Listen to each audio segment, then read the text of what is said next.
কি পবিত্র কোরআন ও আধুনিক বিজ্ঞানের মধ্যে কোনো বিরোধ আছে কিনা? ভাইরা আমার, কোরআনে হাকিমে আল্লাহ রাব্বুল আলামিন বলেছেন, আয-যানি লা ইয়ানকিহু ইল্লা যানিয়াতান আও মুশরিকা ওয়াজ-যানিয়াতু লা ইয়ানকিহুহা ইল্লা যানিন আও মুশরিকুন।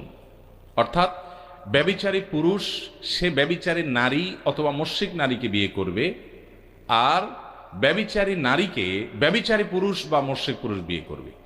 এই আয়াতের ব্যাখ্যা কি এ সম্পর্কে বেশিরভাগ মুফাসসিরদের মত হলো, এবং হাদিসের আলোকে যেটি বোঝা যায় তা হলো, যেখানে আল্লাহ তাআলা বিধান বলেন নাই, সংবাদ বলেছেন। অর্থাৎ সাধারণত যে জেনা করে, ব্যভিচার করে, বিবাহ বহির্ভূত রিলেশন করে, হারাম সম্পর্ক করে, যেটা আজকাল যুবকদের কাছে ডাল ভাতের মতো হয়ে গেছে, আল্লাহর ভয় পর্যন্ত নাই, এটা যে করে, সে যার সাথে এটা করে সে যদি এটাতে সম্মত থাকে তো সে নিজে একজন ব্যভিচারী হয়, কোনো ভালো মানুষ হতে পারে না। অথবা সে শিরকে লিপ্ত, দুইটার একটা। ইমানদার হলে সে ফাসেক, আর মুসলমান না হলে সে মুশরিক বা আল্লাহর প্রতি ঈমান নাই তার। এরকম লোকের সাথে সে জেনা করে থাকে। এখানে আল্লাহ তাআলা সংবাদ দিয়েছেন, কেউ জেনাকারী হলে সে জেনাকারী মেয়েকেই বিয়ে করতে হবে, আর কোনো নারীকে বিয়ে করতে পারবে না। বা কোনো মহিলা জেনায় লিপ্ত হলে তিনি কোনো পবিত্র পুরুষ যার জীবনে জেনা করে নাই তার সাথে বিয়ে হতে পারবে না, এমন কোনো কথা নেই।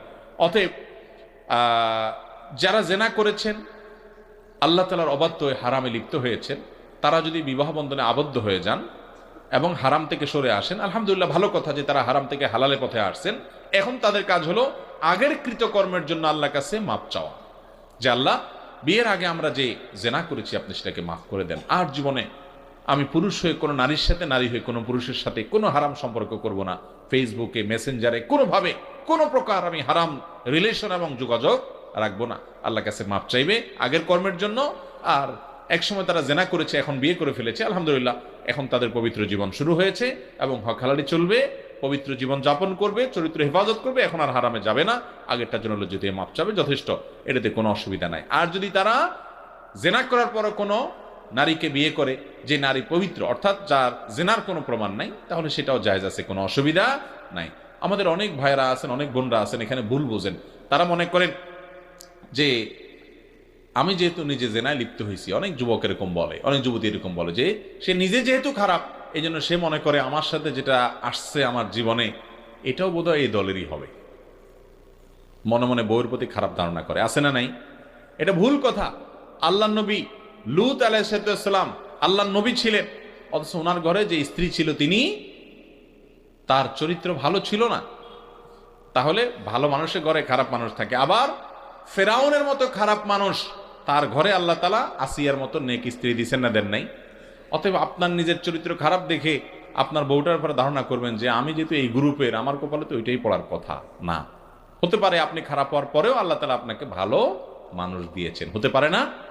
অতএব নিজের জীবন সঙ্গীর ব্যাপারে বাজে ধারণা করা যাবে না। তবে জেনাকারী নারী পুরুষ তারা যদি পরবর্তীতে বিয়েতে আবদ্ধ হয়ে যায়, খুবই ভালো কথা, খুবই ভালো কথা যে তারা হালালে পথে চলে আসছে এবং আগের জন্য তওবা ইস্তেগফার করবে। বিভিন্ন ব্যাংক থেকে শিক্ষাবৃত্তি নেয়ার সিস্টেম আছে, একজন ছাত্র হিসাবে সেগুলো নেওয়া কি বৈধ হবে আমার জন্য? ভাইরা আমার, অনেকে প্রশ্ন করেন আমাদের কাছে, বিভিন্ন সুদী ব্যাংকগুলো থেকে শিক্ষাবৃত্তি দেওয়া হয়, এই শিক্ষাবৃত্তি একজন ছাত্র হিসেবে আপনি নিতে পারেন কিনা? এর উত্তরে আমরা বলতে চাই, ছাত্র হিসাবে আপনার পড়াশোনার খরচ যে কেউ আপনাকে দিতে পারে, যদি সেটা হালাল হয় আপনার জন্য সেটা নেওয়া হালাল। এখন ব্যাংকগুলোর যে উপার্জন, তারা কোত্থেকে শিক্ষাবৃত্তি দেয়, যদি একেবারে নির্দিষ্ট করে জানাই থাকে যে সুদের টাকা আপনাকে দিচ্ছে, সেটা আলাদা হিসাব আসবে। আর যদি ব্যাংকের সাধারণ যে উপার্জন আছে সেখান থেকে তারা দিচ্ছে, তাহলে ব্যাংকের কিন্তু সব, সুদী ব্যাংকেরও সব উপার্জন কিন্তু হারাম উপায় না, হয়তো বেশিরভাগ হারাম, কিন্তু তারা সার্ভিস চার্জ নেয়, সেটা কিন্তু হালাল। তারা আরো অনেকগুলো ব্যবসা বাণিজ্য আছে তাদের, যেগুলোকে হালাল পদ্ধতি তারা করতে পারে বা করে। অতএব হালাল হারাম মিশ্র উপার্জন বলতে পারেন, হারামের পরিমাণ হয়তো বেশি বলতে পারেন। তো এই ক্ষেত্রে যদি হারামের পরিমাণ বেশি হয়, তাহলে সেক্ষেত্রে আপনি সেটা গ্রহণ করবেন না। তবে যদি আপনি জাকাতের হকদার হন, যেহেতু সুদের টাকা মালিকের কাছে ফেরত দিতে হয়, সুদী পাবে, সুদী টাকা উপার্জন করছে, এটা মালিককে ফেরত দিতে হবে। মালিককে ফেরত দিতে পারেন নাই, তাকে পাওয়া যাবে না, এখন আর খুঁজে খুঁজে দেওয়া সম্ভব না, তাহলে গরিব দুঃখীকে দান করে দিতে হবে। তো আপনি নিজে যদি জাকাতের হকদার হন, তাহলে সেক্ষেত্রে এটা আপনি গ্রহণ করতে পারবেন, যে ওই গরিব দুঃখীকে যে দান করছে তার জায়গা থেকে, অর্থাৎ আপনি সেই হিসাবে অ্যাকসেপ্ট করতে পারেন। আমার কথা কি বুঝতে পারছেন?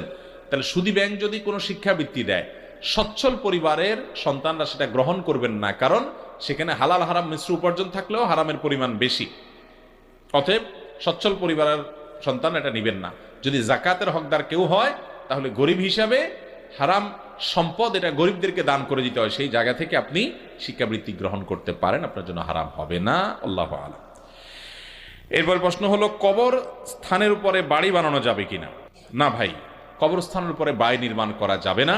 সহিহ মুসলিমের হাদিসে বর্ণিত হয়েছে, নবী করিম সাল্লাল্লাহু আলাইহি ওয়াসাল্লাম নিষেধ করেছেন কবরের উপরে জাঁকজমকপূর্ণ কোনো কিছু করতে এবং কবর উপরে বসতে, ও আইয়ুবনা আলাইহি, এবং কবরের উপরে কোনো স্থাপনা নির্মাণ করতে নবী সাল্লাল্লাহু আলাইহি ওয়াসাল্লাম নিষেধ করেছেন।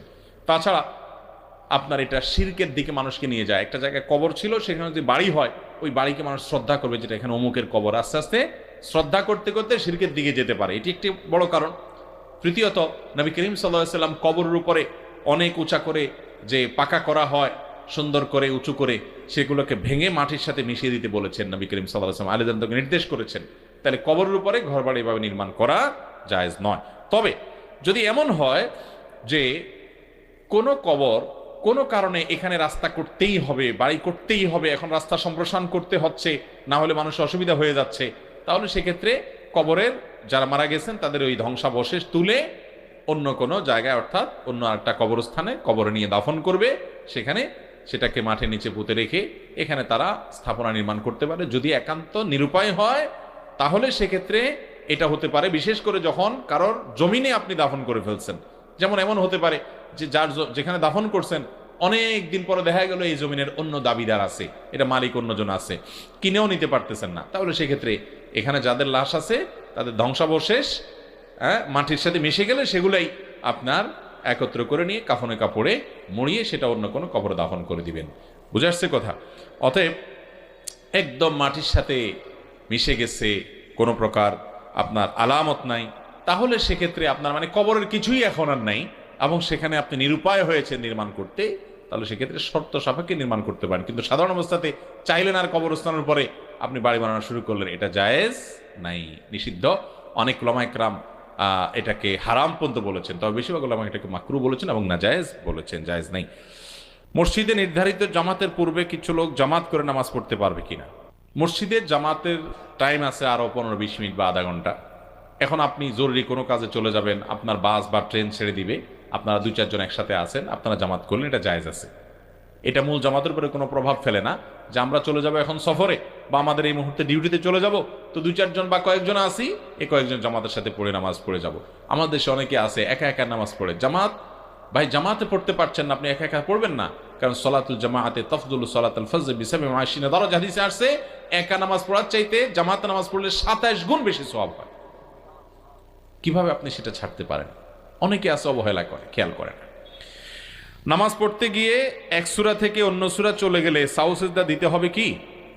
নামাজ পড়তে গিয়ে হঠাৎ আপনি এক সূরা থেকে আরেক সূরাতে চলে গেলেন, যদি আপনি বুঝে বুঝে যান একটা সূরাতে একটা জায়গা গিয়ে দাঁড়াইছেন, সেখানে অর্থ পূর্ণাঙ্গ হয়েছে, ওয়াকফ করছেন জায়গা মতো, অজায়গায় দাঁড়ান নাই, এটা বুঝেন, এরপর আপনি অন্য জায়গা থেকেও তেলাওয়াত করলেন, নামাজ হবে, অসুবিধা নেই। তবে সলাতের ক্ষেত্রে সুন্নাহ হলো আপনি যে কোনো একটা জায়গা থেকে তিলাওয়াত করে, বিশেষ করে একটা পূর্ণাঙ্গ সূরা পড়তে পারলে সেটা বেশি ভালো, এটা উত্তমের ব্যাপার, উত্তম। যদি কয়েক জায়গা থেকে আপনি পড়তে চান, তাহলে সেক্ষেত্রে আপনি অর্থ বুঝেন এবং কোন জায়গা দাঁড়াইতে হয় সেটাও বুঝেন, এভাবে পড়লেন, কোনো অসুবিধা নেই। আর যদি এমন হয় যে আপনি অর্থ বুঝেন না কিন্তু ভুলে গেছেন, এক জায়গার থেকে হঠাৎ করে আরেক জায়গায় চলে গেছেন, মুসাবা আয়াত যেটাকে বলে, তাহলে এটা অনিচ্ছাকৃত হলে কোনো অসুবিধা নাই। আর যদি ইচ্ছাকৃত আপনি এরকম করেন এবং তাতে অর্থের বড় কোনো বিকৃতি না ঘটে, এক জায়গায় যা ওয়াকফ করছেন এবার আরেক জায়গাতে পড়তেছেন, নামাজ হয়ে যাবে। কিন্তু ইচ্ছাকৃতভাবে এরকম টকাটকি করে মাঝখানে বাদ দিয়ে তারতিব ছাড়া যেখানে সেখানে সালাত আদায় করা ঠিক না। বিশেষ করে শেষের দিকে পড়ে পরে পিছনের দিক গেলেন, এরকম করা মাকরুহ। কিন্তু যদি কেউ এরকম এক এক জায়গা থেকে একটু একটু করে পড়ে, অর্থ বুঝে বুঝে এবং ধারাবাহিকতা রক্ষা করে, নামাজ হয়ে যাবে। তবে উত্তম হলো ওই যে নবী আকরাম সাল্লাল্লাহু আলাইহি সাল্লাম যেখান থেকে পড়তেন টানা পড়তেন। তবে হ্যাঁ, এক রাকাতে একটা পড়লেন, পরের রাকাতে আর জায়গাতে অবশ্যই পড়তে পারেন। আমি একই রাকাতের কথা বলছি। এটা নবী করিম সাল্লাল্লাহু আলাইহি সাল্লাম বিভিন্ন সময় দেখা গেছে যে এক রাকাতে সূরা বাকারার আমানা রাসূল তেলাওয়াত করেছেন, আর পরের রাকাতে সূরা আলে ইমরান থেকে তেলাওয়াত করেছেন, এটাতে কোনো অসুবিধা নাই। একই রাকাতের মধ্যে এখান থেকে একটু ওখান থেকে একটু, এভাবে নিয়ে নিয়ে তেলাওয়াত করাটা অনুত্তম। যদি করতে চান অর্থ বুঝে আপনি যদি করেন নামাজ হয়ে যাবে, কিন্তু উত্তম হলো ধারাবাহিকভাবে আপনি তেলাওয়াত করা। এরপরে প্রশ্ন হলো, আজান অথবা একামতের মধ্যে যদি ভুল করে তাহলে পুনরায় আজান বা একামত দেওয়া লাগবে কি? আজান বা একামতের মধ্যে ভুল হতে পারে। যদি কেউ, বিশেষ করে অনেকে হঠাৎ আজান দিছে, আগে দেয় নাই, ভড়কে গেছে, যদি কোনো বাক্য বাদ যায় বা ভুল হয় এবং আজানের মধ্যেই আপনার মনে পড়ছে, একামতের মধ্যেই ভেতরে থাকতে থাকতে মনে পড়ছে, তাহলে সাথে সাথে ওইটা আবার রিপিট করে নেবেন। এক বাক্য পেছন থেকে গিয়ে দরকার হলে আবার ওইটা পড়ে নেবেন, তাতে আজান হয়ে যাবে, একামত হয়ে যাবে। আর যদি আবার শুরু থেকে দেন তাতেও হয়ে যাবে, কিন্তু শুরুতে দেওয়া জরুরি না, আপনি রিপিট করলেই হয়ে যাবে। কথার কথা, আপনি আশহাদু আল্লা ইলাহা ইল্লাল্লাহ বলে আপনি হাইয়া আলা শুরু করছেন, আশহাদু আন্না মুহাম্মাদুর রাসূলুল্লাহ বলেন নাই, অথবা আশহাদু আন্না মুহাম্মাদুর রাসূলুল্লাহ একবার বলে হাইয়া আলা সালাত চলে গেছেন, এরপরে মনে হয়েছে, তাহলে আবার পেছনে গিয়ে আশহাদু আন্না মুহাম্মাদুর রাসূলুল্লাহ আরেকবার বলে তারপর আপনি এবার হাইয়া আলা সালাতে চলে যান। এভাবে আজান একামত দিতে পারবেন, কোনো অসুবিধা নেই। আর যদি আপনার আজান একামতের বাক্যের মধ্যে ব্যাপক কোনো বিকৃতি ঘটান, পরিবর্তন ঘটান, এটা শিয়ার ইসলাম, তাহলে সেটা কিন্তু ইচ্ছাকৃত এরকম করলে সেটা কি হবে না? জায়েজ হবে না। বলে এরকম হয়েছে, তাহলে আপনি এটাকে রিপিট করতে পারেন। আজান দেওয়া শেষ, একামত দেওয়া শেষ, এরপরে আপনাকে কেউ বলতেছে আরে তুমি তো এটা বাদ দিছো, অথবা আপনার মনে হলো এটা তো ভুল বলছেন, তাহলে আবার নতুন করে আজান বা একামত দিবেন। কথাকে বুঝাতে পারছি? যদি নতুন করে না দেয় নামাজ হয়ে যাবে, কিন্তু মাকরু হবে, কারণ আজান একামত দিয়ে নামাজ আদায় করাই হলো সুন্নাতে মুআক্কাদা, গুরুত্বপূর্ণ সুন্নাহ। বিধায় আপনি ভুল হলে আজানের মধ্যে থাকলে, একামতের ভেতরে থাকলে ভেতরেই ওটাকে ঠিক করে ফেলবেন, আবার পিছন থেকে গিয়া, আর শেষ করার পরে মনে হলে আবার শুরু থেকে পড়বেন। কোরআনের একটি আয়াত আছে যে তোমরা কোরআনের আয়াতকে স্বল্প মূল্যে বিক্রি করিও না, এটার অর্থ কি? মূল্য নাকি কোরআনের সম্মানের কথা বলা হয়েছে? ভাইরা, এটা মূলত ইয়াহুদীদের সম্পর্কে আল্লাহ তাআলা বলেছেন, ওয়ালা তাশতারু বিআয়াতি সামানান কালিলা, আমার আয়াতের বিনিময় সামান্য সামান্য আপনার মূল্য, এটা তোমরা নিও না। তার মানে সামান্য মূল্য নিও না মানে কি অনেক মূল্য নিও না? সামান্য মূল্য বলতে বোঝানো হয়েছে গোটা পৃথিবীতে যা আছে পুরোটাই সামান্য কোরআনের বিনিময়। অতএব এটার বিনিময়, দুনিয়ার বিনিময়, দুনিয়ার স্বার্থের বিনিময় আল্লাহর কোরআনকে বিক্রি করে দিও না। এখানে কি উদ্দেশ্য নেওয়া হয়েছে? মুফাসসিরিনে কেরাম এর সবচেয়ে প্রসিদ্ধ মত হলো, ইহুদীদের মধ্যে একটা চরিত্র ছিল, সেটা হলো যে তারা কোনো পয়সাওয়ালা মানুষ টাকা পয়সা দিয়ে দিলে আল্লাহর অনেক বিধানকে গোপন রাখত।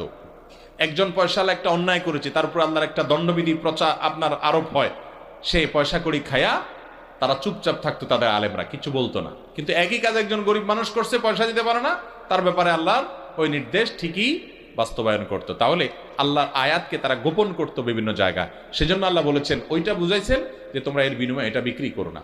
আবার অনেক মুফাসসিরগণ বলেছেন যে তাদের প্রতি যে আল্লাহ কিতাব নাজিল করেছেন, ওই কিতাব পাঠ দান করে শিখিয়ে পারিশ্রমিক গ্রহণ করার ব্যাপারে নিষেধাজ্ঞা আরোপ রয়েছে, যে তারা এটা নিতে পারবে না। কিন্তু আমাদের নবী করিম সাল্লাল্লাহু আলাইহি সাল্লামের প্রতি যে দ্বীন আল্লাহ তাআলা দিয়েছেন, যে শরীয়ত দিয়েছেন, এই শরীয়ত আর আগের নবীদের যে বিধিবিধান শরীয়ত, এটা হুবহু এক না। সকল নবীদেরকে আল্লাহ তাআলা যে শরীয়ত দেন, সেখানে কিছু স্বাতন্ত্র্য, কিছু বেশ কম, কিছু ভিন্নতা থাকে। তো আমাদের নবী করিম সাল্লাল্লাহু আলাইহি সাল্লামের শরীয়তে দ্বীনের কোন শিক্ষা দান করে কেউ পারিশ্রমিক নিলে সেটা জায়েজ আছে। নবী করিম সাল্লাল্লাহু আলাইহি সাল্লাম কোরআন শিক্ষা দেওয়ার পর তীর নেওয়ার পর একজনকে বলেছেন জাহান্নামের তীর নিয়েছো। এই হাদিসের বিপরীতে নবী করিম সাল্লাল্লাহু আলাইহি সাল্লামের সময় কোরআন যারা শিক্ষা দিয়েছেন, কোরআনে যারা নির্ধারিত হয়ে গেছে, তাদের এটা ডিউটি হয়ে গেছে, তাদের জন্য পারিশ্রমিক নির্ধারণ করেছেন। এটা হলো চূড়ান্ত বিধান, সর্বশেষ বিধান, যে যদি কেউ কোরআন শিক্ষা দেওয়ার জন্য সময় ব্যয় করে তাহলে সে পারিশ্রমিক নিতে পারে।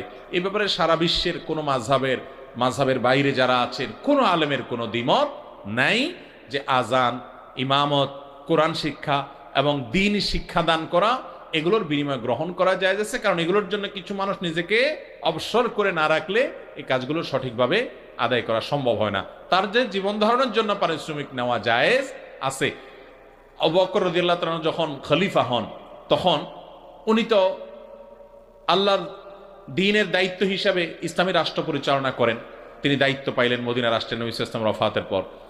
একবার তিনি ওই রাষ্ট্রীয় দায়িত্ব পালন করার মধ্যে হঠাৎ করে দোকানে যাচ্ছেন, বাজারে। পথে ওমর রাদিয়াল্লাহু তাআলা এবং আবু উবাইদা ইবনে জাররাহ রাদিয়াল্লাহু তাআলার সাথে দেখা। ওনারা বললেন, আপনি কই যান? বলে যে বাজারে যাচ্ছে, দোকান খুলবো না। বলে যে আশ্চর্য, একটা রাষ্ট্রের দায়িত্ব আপনাকে দেওয়া হয়েছে, আপনি দোকানদারি করবেন, তো ওই টাইমে রাষ্ট্র দেখবে কি? তিনি বলছেন, আমার সংসার আছে না। তখন ওরা বললেন যে না, রাষ্ট্রীয় কোষাগার থেকে আপনাকে ভাতা দেওয়া হবে, সেটা দিয়ে আপনার সংসার চলবে, আর আপনার সময়টা পুরোটা আল্লাহর দ্বীনের জন্য ইসলামী রাষ্ট্রের জন্য আপনি ব্যয় করবেন।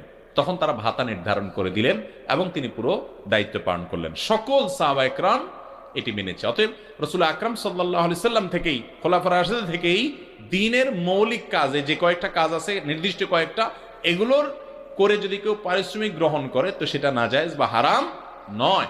কোরআনে ইহুদিদের সম্পর্কে যদি কোনো কথা বলা হয় তো তার সবগুলোর বিধান মুসলমানদের জন্য, অর্থাৎ এই আখির নবীর উম্মতের জন্য সকল বিধান প্রযোজ্য না। ইহুদির জন্য অনেক বিধান ছিল যেগুলো আমাদের ক্ষেত্রে প্রযোজ্য না, প্রথম কথা। আর দ্বিতীয় কথা হলো যে এই আয়াতের সবচেয়ে প্রসিদ্ধ ব্যাখ্যা হলো সেটি যে তারা মূলত বড়লোকরা আসলে মাসআলা একরকম দিত, গরিব আসলে মাসালা আরেক রকম দিত, পয়সা খায়া মাসালা ঘুরে দিত, আল্লাহর আয়াতটাকে চাপায় রাখতো, মানুষকে বুঝতে দিত না। তো আল্লাহ তাআলা সেটা সম্পর্কে বলেছেন, ওয়ালা তাশতারু বিআয়াতি সামানান কালিলা, দুনিয়ার বিনিময়ে আমার আয়াত বিক্রি করবা না। আল্লাহু আ'লাম বিসসাওয়াব। কোন এলাকায় যদি কোনো বড় আলেম ওয়াজ করতে যায়, ওই এলাকার কবরবাসীদের নাকি 40 দিন কবর আযাব মাফ হয়ে যায়। এটা কতটুকু সত্য? ভাই, এইটাই যদি সত্য হতো তাহলে সেক্ষেত্রে এলাকায় 40 দিন পর পর একজন আলেম দাওয়াত দিয়ে মাহফিল করলে আর এলাকার কবরবাসীদের কোনো আর আযাব টাজাব হইতো না। কি বলেন?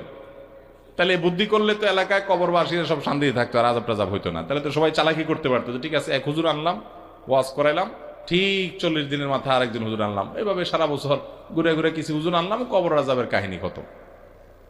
এত সোজা? এটা ভিত্তিহীন কথা ভাই। একটা জাল হাদিস আছে এই টাইপের যে কোনো তালেবুল এলেম তলবকারে মাদ্রাসার ছাত্র কোরআন হাদিস পড়ে, এরা যদি কোনো এলাকাতে যায়, কোনো রাস্তার পাশ দিয়ে যায়, ওই কবরবাসীর কবর আযাব মাফ হয়ে যায় ইত্যাদি, এগুলো একটাও কোনো বিশুদ্ধতার ধারে কাছেও আছে এরকম কোনো হাদিস দ্বারা বর্ণিত নয়। এগুলো লোকমুখে প্রচলিত কথা হাদিসের নামে, এগুলো হাদিসের বিশুদ্ধতার মানদণ্ডে উত্তীর্ণ কোনোটি নয়। মৃত ব্যক্তির জন্য আমরা প্রতিদিন কি কি আমল করতে পারি এ নিয়ে আপনার নসিহত শুনতে চাই। ভাইরা আমার, আমাদের মৃত মা বাবা আত্মীয় স্বজনের জন্য সবচেয়ে বড় যে আমল আমাদের করতে হবে, প্রধান আমল, সেটা কি? দোয়া। সেটা কি? দোয়া। এই দোয়ার মধ্যে আমরা এসে কি করি? আমরা পয়সা দিয়ে দোয়া করাই না ভাই। আপনি নিজে দোয়া করবেন আল্লাহর কাছে, চোখের পানি ফেলে নিজের বাবার জন্য, মায়ের জন্য, স্বামীর জন্য, স্ত্রীর জন্য, ভাই বোনের জন্য, বন্ধু বান্ধবের জন্য, আত্মীয় স্বজন, নানা নানি, দাদাদের জন্য, শ্বশুরের জন্য নাম ধরে ধরে দোয়া করবেন, নিজে দোয়া করবেন। আমাদের দোয়া করতে বললে বলে কি আমি কি দোয়া করতে পারবো, আল্লাহ কি আমার দোয়া কবুল করবে? হ্যাঁ, আপনার দোয়া আরো বেশি করবে, হুজুরের আগে আপনার দোয়া কবুল হওয়ার বেশি সম্ভাবনা। কারণ আপনার বাবার জন্য, আপনার মায়ের জন্য আপনার যে আকুতি হবে, ওই আকুতি তো হুজুরের হবে না। হ্যাঁ, হুজুর নেককার হলে, পরহেজগার মুত্তাকি হলে, মুস্তাজাবুদ দাওয়া হলে তার দোয়া কবুলের সম্ভাবনা বেশি, এটা ভিন্ন বিষয়।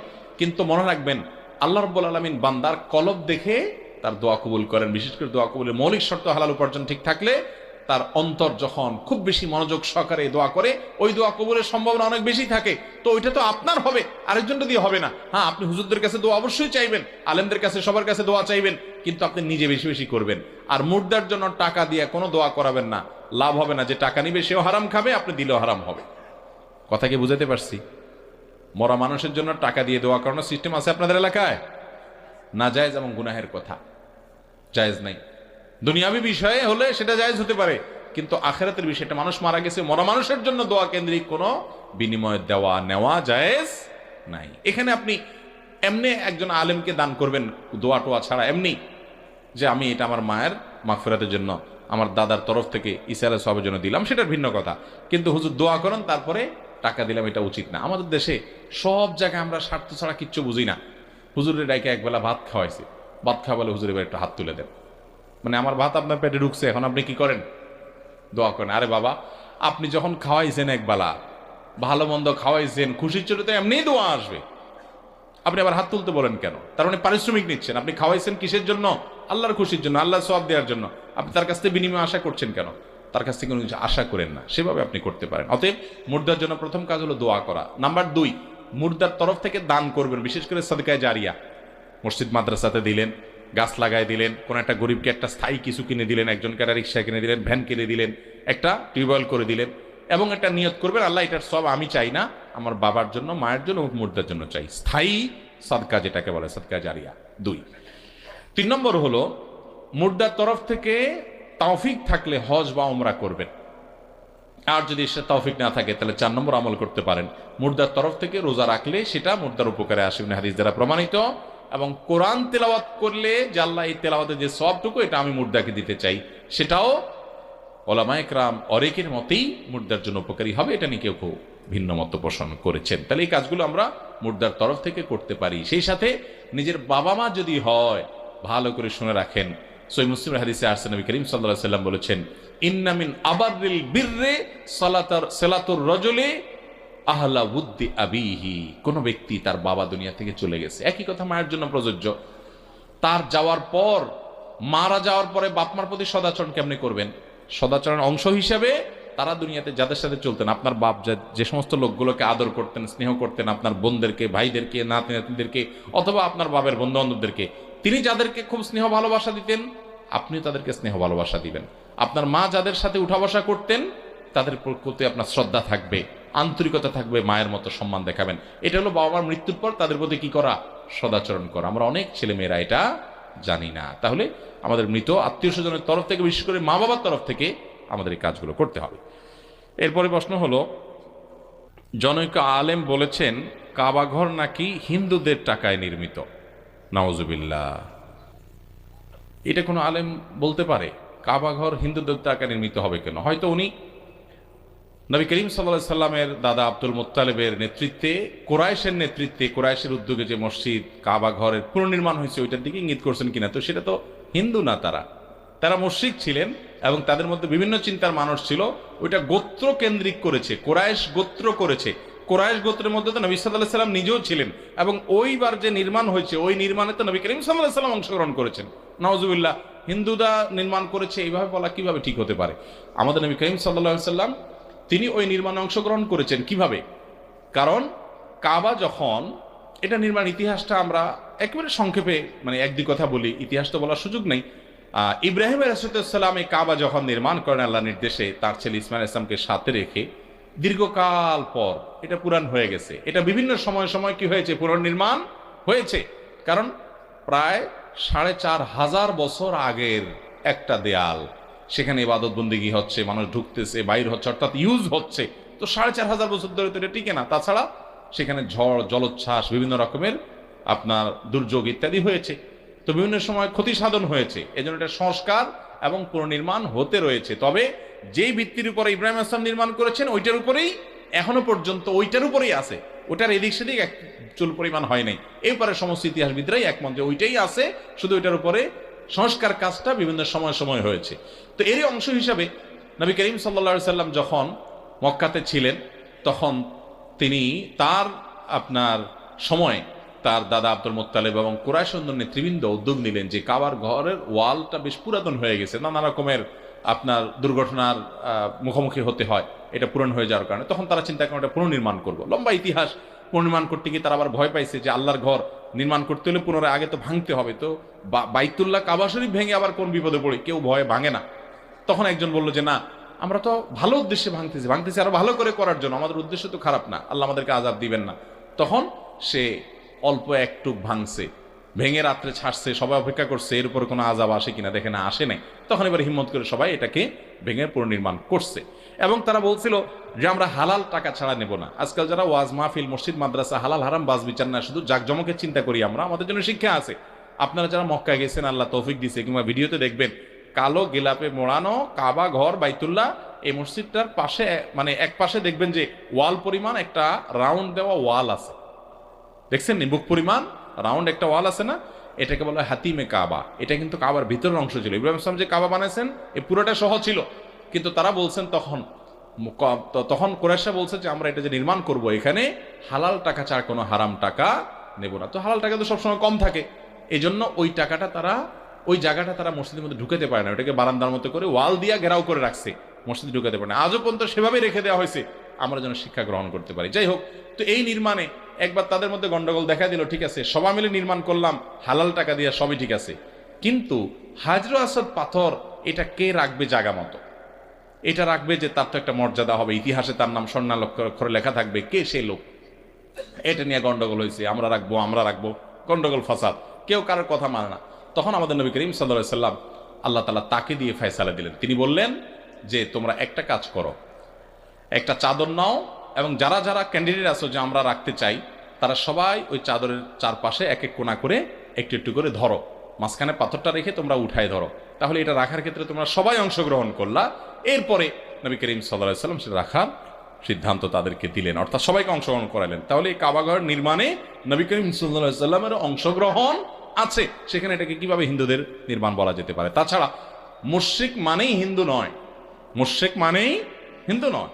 হিন্দু তো একটা বিশেষ ধর্ম, তাদের শিরকের ধরন একরকম, অন্য মুশরিকদের মধ্যে আরেক রকমের আপনার বিশ্বাস ধ্যান ধারণা থাকতে পারে। বিধায় আজকের হিন্দু ধর্মাবলম্বী যারা আছেন তাদের সাথে তখনকার মক্কার সকল মানুষকে মেলানো এটা একেবারেই ভুল এবং বোকামি। তাছাড়া মসজিদে হারাম বা কাবা, এই মসজিদ এর পরেও নির্মাণ হয়েছে, এবং ওই সময় যে নির্মাণ হয়েছে তখন এই মুশরিকরাই শুধু নির্মাণ করেছে তা না, তখন গোত্রীয়ভাবে কাবার নির্মাণ করেছে কোরাইশের লোকজন, কোরাইশের বিভিন্ন গোত্র উপগোত্রগুলো এবং অন্যরা সবাই সহযোগিতা করে এটা নির্মাণ করেছে। এটা কোনো ধর্মীয় দৃষ্টিকোণ থেকে কোনো মুশরিকরাই শুধু নির্মাণ করেছে, এখানে শিরক এবং তাওহীদের প্রশ্ন শিরক আলারা করেছে, ব্যাপারটা এরকম না, এবার ব্যাখ্যা করা এটা ভুল। তাছাড়া এটার পরবর্তীতে এসে আব্দুল মালিক ইবনে মারওয়ানের আমলে হাজ্জাজ বিন ইউসুফ তার নির্দেশে এটাকে পুনর্নির্মাণ করেছে আবার, কারণ বৃষ্টিতে অনেক ভয়াবহ প্লাবনে ওয়াল ক্ষতিগ্রস্ত হয়ে গেছে, পুরাতন ওয়াল ভেঙে পড়ার উপক্রম হয়েছে, তখন আবার পুনর্নির্মাণ করা হয়েছে। এরপরে সম্ভবত 1000 হিজরি সনে এসে ওসমানীয় শাসন আমলে এটাকে সর্বশেষ পুনর্নির্মাণ করা হয়েছে এবং অবস্থায় আছে। তাহলে বিভিন্ন সময় সময় এটার সংস্কার পুনর্নির্মাণ হয়েছে। মক্কার লোকেরা তখন করেছে, এটাকে হিন্দুদের টাকায় নির্মাণ হয়েছে, এটা বলা বোকামি এবং এটা অসত্য। যদি কেউ বলে থাকে এটা ভুল, আল্লাহ মাফ করুন। পরের হক নষ্ট করা এখন স্বাভাবিক ব্যাপার হয়ে গেছে, এর পরিণাম নিয়ে আলোকপাত করুন। ভাইরা আমার, এটা সব জায়গায় আমরা বলার চেষ্টা করি, একটা হাদিস শুধু শুনলেই যথেষ্ট হবে। নবী করিম সাল্লাল্লাহু আলাইহি ওয়াসাল্লাম বলেছেন, সম্ভবত মুসনাদে আহমদে হাদিসটি বর্ণিত হয়েছে, আদ-দাওয়াবিনু সালাসা, কিয়ামতের দিন আল্লাহর কাছে 3 ধরনের মামলা উঠবে। কয় ধরনের মামলা? 3 ধরনের মামলা উঠবে, ভালো করে শুনেন। নাম্বার 1, তাওহীদ সম্পর্কিত মামলা, ঈমান সম্পর্কিত মামলা। কারণ ঈমানের মধ্যে বড় ভেজাল আছে, শিরক আছে, কুফরি আছে, নেফাক আছে, ঈমান ঠিক নেই। এই মামলাগুলো বিনা হিসাবে জাহান্নাম, এগুলো কোনো শুনানি হবে না, বিনা শুনানিতে জাহান্নামে চলে যাবে। ঈমান ঠিক নেই কোনো বান্দার, এখানে আল্লাহ শুনতে যাবেন না, কোনো ওজর টোজর নেই, ডাইরেক্ট জাহান্নাম। এই জন্য ঈমানটা সবকিছুর আগে ঠিক রাখতে হয়, তাওহীদটা ঠিক রাখতে হয়, শিরক থেকে মুক্ত থাকতে হয়। 1। 2 নম্বর মামলা হলো আল্লাহবাদী মামলা। আল্লাহবাদী মামলা বলতে বুঝাতে চাচ্ছি যে আল্লাহর হক নষ্ট করেছেন সেই মামলা। আপনার নামাজের ত্রুটি আছে, রোজার ত্রুটি আছে, আপনার হজের ত্রুটি আছে, আপনার অন্য কোনো ইবাদতবন্দির ত্রুটি আছে, যদি এরকম মামলা হয় তো সেইগুলো আল্লাহ রাব্বুল আলামিন যাকে ইচ্ছা তাকে মাফ করবেন, আর কাউকে মাফ না করলে সে নির্দিষ্ট শাস্তি ভোগ করার পরে মাফ পাবে। বাকি এটা আল্লাহর নিজের উপরে নিজের কাছে রেখেছেন, যে চাইলে আল্লাহ তাআলা বান্দাকে মাফও করে দেবেন। ঠিক আছে, তোমার অনেক ত্রুটি আছে, আমি সবগুলা মাফ করে যেগুলো ভালো আছে সেগুলো ভিত্তিতে আমি তোমাকে ক্ষমা করে নাজাত দিলাম, মুক্ত ঘোষণা করলাম, জান্নাত দিলাম, আল্লাহ দিতে পারেন। 3 নম্বর মামলা যেটা বান্দার হক নষ্ট করার মামলা, এইটা ব্যাপারে আল্লাহ বলবেন না, এটা তো আমি শুনানি করব না, এটা যার হক নষ্ট করছো তার সাথে বুঝো। আর কিয়ামত এমন একটা জায়গা ভাইরা আমার, আল্লাহ কোরআনে বলছেন, ইয়াউমা ইয়াফিরুল মারউ মিন আখিহি ওয়া উম্মিহি ওয়া আবিহি ওয়া সাহিবাতিহি ওয়া বানি।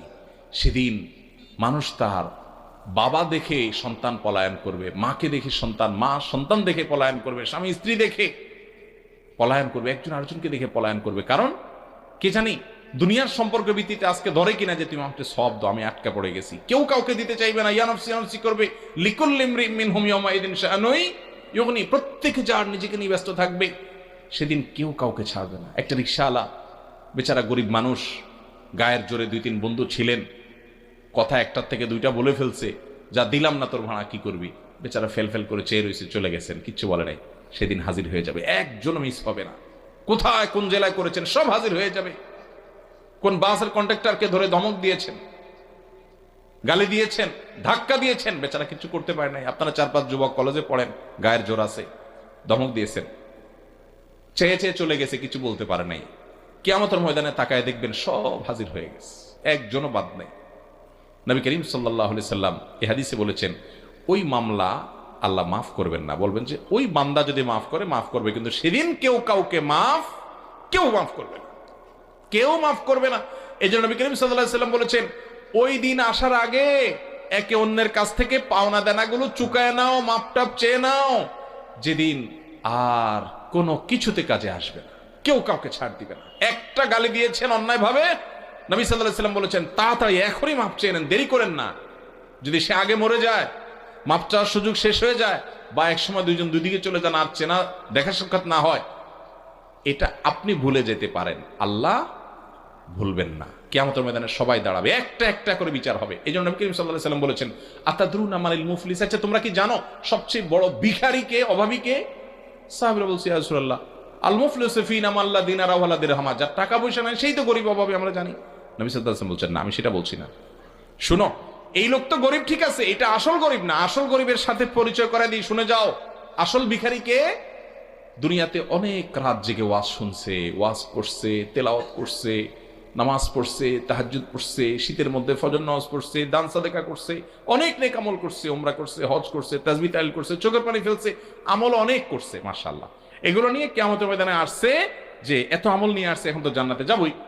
এরপরে সব পাওনাদার হাজির হয়ে বলছে, আল্লাহ, এই লোক অনেক আমল করছে, ঠিক আছে, কিন্তু আমি রিকশাওয়ালা ছিলাম, আমার কলারটা ধরে একদিন একটা ধাক্কা দিছে, আল্লাহ আমি কিছু করতে পারি নাই, সেদিন আমার গায়ে জোর ছিল না। আল্লাহ, আমি এই লোকের কাজ করছি, আল্লাহ আমাকে ফাঁকি দিছে। আল্লাহ, এই লোক আমার দোকানে কর্মচারী ছিল, ক্যাশ থেকে টাকা নিচ্ছে, আমি টের পাই নাই, আমার কাছে আপনি যখন জানাইছেন জানতে পারছি, আমি এখন এগুলোর বিচার চাই। স্ত্রী বলবে, আল্লাহ, স্বামী আমার গায়ে হাত তুলছে, অনেক মারছে, অন্যায় করছে, আমি কিছু বলতে পারি নাই, কিছু হইলে তালাকের ভয় দিত, আমি তখন বিচার পাই নাই, আল্লাহ। আরেকজন বলবে, আল্লাহ, দুনিয়ার আদালতে গেছি, টাকা পয়সা দিয়ে উকিলদেরকে কিনে বিচার নিয়ে গেছে, আমি বিচার পাই না, এখন বিচার চাই। একজন একজন করে সবাই হাজির হবে। আল্লাহ রাব্বুল আলামিন তিনি কারোর প্রতি জুলুম করবেন না, তিনি ইনসাফ প্রতিষ্ঠা করেন, প্রতিটা মানুষের হক দিবেন। তখন বলবেন, তোমার কাছে এখন তো টাকা পয়সা দেওয়ার সুযোগ নাই, ঘুষির বাবদের ঘুষির ব্যাপার নাই, তাহলে ঠিক আছে, তুমি যে আমলগুলো নিয়ে আসছো, এই নাও, ওরে ঘুষি মারছো, ওরে আমল দিয়ে দাও, এই যে ওরে ধাক্কা দিছো, এই আমল দিয়ে দাও, ওরে টাকা মারছো, ওর এটা দিয়ে দাও, ওর জমির আইল ঠেলছো, ওর এটা দিয়ে দাও, ওর ক্ষেতের লাউটা কেটে নিয়ে আসছো চুরি করে, ওর এটা দিয়ে দাও, ওর ক্যাশের টাকা মারছো, ওর এটা দিয়ে দাও। দিতে দিতে তার আমল সব শেষ, পাওনাদার এখনো শেষ হয় নাই। এবার কি হবে? আল্লাহ রাব্বুল আলামিন বলবেন, সব তো তোমার শেষ, আমল যা নিজে করে আসছো সব মানুষকে দিয়ে শেষ হয়ে গেছে, এখনো পাওনাদার বাকি আছে, ঠিক আছে, এবার তাহলে পাওনাদারদের পাপের বোঝা তুমি নাও, নিয়ে নিয়ে দায় পরিশোধ করো, দেনা পরিশোধ করো। এভাবে আমল করে যাবে পাহাড় পরিমাণ, সবগুলো দিয়ে শেষ করে পাওনাদারদের পাপের বোঝা মাথায় নিয়ে জাহান্নামে নিক্ষেপ হবে। নবী করিম সাল্লাল্লাহু আলাইহি ওয়াসাল্লাম বলেছেন, ভিখারি যদি দেখতে চাও তো এর দিকে তাকাই হলে সবচেয়ে বড় ভিখারি। আল্লাহ তাআলা আমাদেরকে মানুষের হক সম্পর্কে সচেতন এবং সাবধান হওয়ার তৌফিক দান করুন। ভাইরা আমার, আমল একটু কম করেন, আমল একটু কম করেন, অসুবিধা নাই বাবা, কিন্তু মানুষের কোনো হক কখনো মারবেন কখনো। আপনি মনে করতেছেন আমরা স্বামী স্ত্রী, তো স্ত্রীর প্রতি জুলুম করতেছেন, স্ত্রী মনে করতেছেন স্বামীর প্রতি জুলুম করতেছেন, বাপ মনে করতেছেন ছেলে মেয়ের প্রতি জুলুম করতেছেন, জি না, কেউ কাউকে সেদিন ছাড়বে। এই জন্য ওই যে 3 ধরনের মামলার ভিতরে আল্লাহর হকে একটু উল্টাপাল্টা করছেন, মাপ চান, আল্লাহ মাফ করতে পারে, বান্দার হকে ঝামেলা করবেন, আল্লাহ আমাদেরকে বোঝার তৌফিক দান করুন। কথায় কাজে কর্মে আমরা প্রতিনিয়ত শিরকে লিপ্ত, এরকম শিরক থেকে বেঁচে থাকার উপায় সম্পর্কে জানতে চাই। শিরক থেকে বেঁচে থাকার জন্য প্রধান কাজ হলো শিরক সম্পর্কে জানবেন, তাওহীদ এবং শিরক সম্পর্কে বই পুস্তক কিনবেন, এগুলো পড়বেন বিস্তারিত। ডক্টর খন্দকার আব্দুল্লাহ জাহাঙ্গীর রহমাতুল্লাহ ইসলামী আকীদা, রাহে বেলায়েত, ইহইয়াউস সুনান, এই বইগুলো পড়বেন, আগাগোড়া পড়বেন, তাওহীদ এবং শিরক সম্পর্কে বিস্তারিত ধারণা পাবেন ইনশাআল্লাহ, সুন্নাহ এবং বিদআত সম্পর্কে ধারণা পাবেন। তাহলে শিরক থেকে বাঁচার জন্য ইলম অর্জন করতে হবে, এক। দ্বিতীয়ত একটা দোয়া পড়বেন শিরক থেকে বাঁচার জন্য। গুপ্ত কিছু ছোট ছোট শিরক আছে, আপনি অজান্তে ঢুকে যায়, আল্লাহুম্মা ইন্নী আউযু বিকা আন উশরিকা বিকা ওয়া আনা আ'লাম ওয়া আস্তাগফিরুকা লিমা লা আ'লাম। হে আল্লাহ, আমার জ্ঞাতসারে আমার অজান্তে কোনো শিরক হয়ে যাচ্ছে কিনা আমি জানি না, আমার আমলনামা শেষ হয়ে যাচ্ছে কিনা শিরক ঢুকে, আল্লাহ শিরকের এই ভাইরাস যেন ঢুকে আমার আমল শেষ করে দিতে না পারে, আপনার কাছে পানা চাই। এই দোয়া করবেন, নবী সাল্লাল্লাহু আলাইহি ওয়াসাল্লাম সেখানে দোয়া, আল্লাহ তাআলা শিরক থেকে বাঁচাবেন ইনশাআল্লাহ। ৭৩ দলের মধ্যে কোন দল জান্নাতে যাবে একটু বুঝিয়ে দিবেন। নবী করিম সাল্লাল্লাহু আলাইহি ওয়াসাল্লাম বলেছেন যে আমার উম্মতের মধ্যে ৭৩ কিসিমের মানুষ হবে, এর ভিতরে এক কিসিমের মানুষ জান্নাতে যাবে। তাদের মার্কা কি? তাদের বিশেষ কোনো দলের নাম নাই, মার্কা আছে। মার্কা কি? মার্কা হলো মা আনা আলাইহি ওয়া আসহাবি, যারা নবী করিম সাল্লাল্লাহু আলাইহি ওয়াসাল্লামের সুন্নাহকে খুঁটে খুঁটে সেটা অনুযায়ী চলে এবং সাহাবীদের আদর্শ যারা অনুসরণ করে, অর্থাৎ আহলুস সুন্নাহ ওয়াল জামাআহ, মুখে না, তারা প্রতিটা কাজ কার কথা অনুযায়ী করে? নবী করিম সাল্লাল্লাহু আলাইহি ওয়াসাল্লামের। এবং কাদেরকে আদর্শ হিসাবে মানে? নবীর সাহাবীদেরকে রিদওয়ানুল্লাহি তাআলা আলাইহিম আজমাইন। তাদেরকে শত্রু যারা বানায় না, তারা মানুষ ছিলেন, ব্যক্তিগতভাবে কারো ত্রুটি থাকতে পারে, কিন্তু জামাতে সাবাহার প্রতি ভালোবাসা থাকতে হবে এবং নবী করিম সাল্লাল্লাহু আলাইহি ওয়াসাল্লামের সুন্নাহর অনুসরণ থাকতে হবে। এই দুটি জিনিস থাকলে সুন্নাহ এবং জামাতকে যারা নিয়ে চলে একসঙ্গে, জামাতে সাহাবাকে এবং সুন্নাতকে, তাদেরকে বলা আহলে সুন্নাত জামাত। নবী সাল্লাল্লাহু আলাইহি ওয়াসাল্লাম বলেছেন এরাই হলো মুক্তিপ্রাপ্ত দল, শেষ হাসি এরাই হাসবে। আর যারা নিজের ব্যক্তি বুদ্ধি, নিজের ব্যাখ্যা, আজকেও দেখবেন অনেকে নিজের ব্যাখ্যা বিশ্লেষণ, নিজের বিবেক দিয়ে অনেক কিছু বোঝার চেষ্টা করে। সুন্নাহ কি আছে, সাহাবীরা কি বলছে, এগুলা দেখা দেখি ধার না। অনেক যুক্তিবাদী দেখবেন কোরআন স্বীকার করে, হাদিস স্বীকার করে, যুক্তি দিয়া সবকিছু যুক্তি দিয়া মানার চেষ্টা করবে। অনেক দল আছে দেখবেন নামাজের বিকৃতি করে ফেলছে, তারা যুক্তি দিয়া সবকিছু করতেছে। হাদিসে কি আছে এটা খোঁজ করে না, সাহাবীরা কি আছে এটা দেখে না। এগুলো গোমরাহ এবং ভ্রান্ত ফেরকা। আর নাজাতপ্রাপ্ত ফেরকা সম্পর্কে নবী সাল্লাল্লাহু আলাইহি ওয়াসাল্লাম বলেছেন যে মা আনা আলাইহি ওয়া আসহাবি, সুন্নাহ এবং সাহাবীদের অনুসরণ অনুকরণ, তাদের মোহাব্বত যারা ধারণ করে, লালন করে, এই লোকগুলো জান্নাতি। আর দুটি প্রশ্ন আছে, সতীত্বহারা মেয়েদের বিয়ে করার হুকুম কি? যে মেয়েদের সতীত্ব নাই বলতে সেটা যদি জেনার মাধ্যমে হয়, তারপরেও কোনো পবিত্র মানুষ তাকে বিয়ে করতে পারে, গুনাহ হবে না। বিশেষ করে সে তওবা করে ফিরে আসছে, এখন তাকে বিয়ে করতেই পারে। আর যদি বৈবাহিক কারণে সতীত্ব তার যায়, অর্থাৎ তিনি আপনার আর এখন কি বলে এটাকে, কুমারী নয়, তার কুমারিত্ব যদি না থাকে, কারণ সতীত্ব বলতে যদি কুমারিত্ব বোঝানো হয়, আমি ঠিক প্রশ্নটার অর্থ বুঝলাম না কি বোঝানো হয়েছে। যদি ধরি এটা কুমারিত্ব নাই, তাহলে সেক্ষেত্রে বিবাহের কারণে কুমারিত্ব নাই, তো সে মেয়েকে বিয়ে করাই যাবে। কারণ নবী করিম সাল্লাল্লাহু আলাইহি ওয়াসাল্লাম নিজেও বহুত তালাক প্রাপ্তা, একাধিক তালাক প্রাপ্তা বা আপনার স্বামী মারা গেছেন, স্বামী পরিত্যক্তা নারীকে বিয়ে করেছেন, সাহাবা ইকরাম অনেকে করেছেন। বিধায় এটা কোনো আপনার নাজায়েজ বা হারাম বা অনুত্তম এরকম কোনো বিষয় নয়। আর এমনকি একটা নারী যদি ব্যভিচারিণী হন, আল্লাহ নাম করুন, তিনি তারপরে তওবা করলে তাকে বিয়ে করাতেও অসুবিধা নাই। পবিত্র কোরআন ও আধুনিক বিজ্ঞানের মধ্যে কোনো বিরোধ আছে কিনা? ভাইরা আমার, কোরআন আর বিজ্ঞানকে অনেকে মিলানোর চেষ্টা করে, এটা হাস্যকর। দুই জিনিস। কিরকম দুই জিনিস? কোরআন হলো চূড়ান্ত মহাসত্য, আর বিজ্ঞান হলো একটা ধারণা। বিজ্ঞান হলো কি? একটা ধারণা।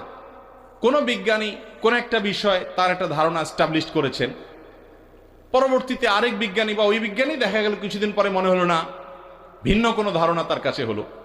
অতএব এটা তো পরিবর্তনশীল একটা বিষয়, ধারণা মাত্র।